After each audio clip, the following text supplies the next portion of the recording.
मंदिरांमध्ये दर्शन करण्यासाठी गेल्यावरती साष्टांग नमस्कार करणारे अनेक भाविक दिसतात। त्यामध्ये पुरुष अधिक प्रमाणात दिसतात, तर क्वचितच महिला साष्टांग नमस्कार करताना तुम्हाला दिसतील। पण तुम्हाला हे माहिती आहे का की हिंदू धर्मशास्त्रात स्त्रियांनी साष्टांग नमस्कार करू नये असं सांगितलंय।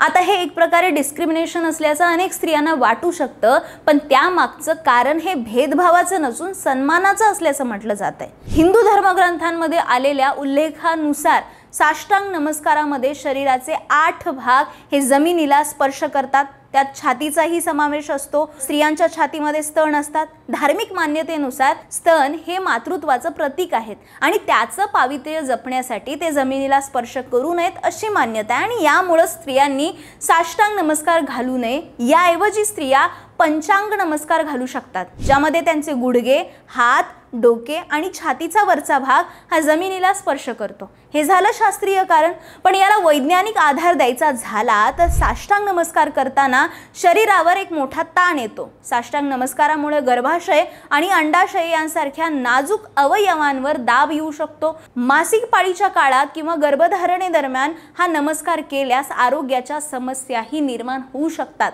आणि याचमुळे स्त्रियांना कोणत्याही शारीरिक अडचणी येऊ नयेत यासाठी पंचांग नमस्कार हा त्यांच्यासाठी अधिक सुरक्षित मानला जातो। या दोन्ही कारणांमुळे स्त्रियांना साष्टांग नमस्कार घालण्यापासून परावृत्त केलं जातं। यावर तुमचं काय मत आहे कमेंट करून सांगा आणि अशाच इंटरेस्टिंग माहितीसाठी लगावतीला फॉलो करायला विसरू नका।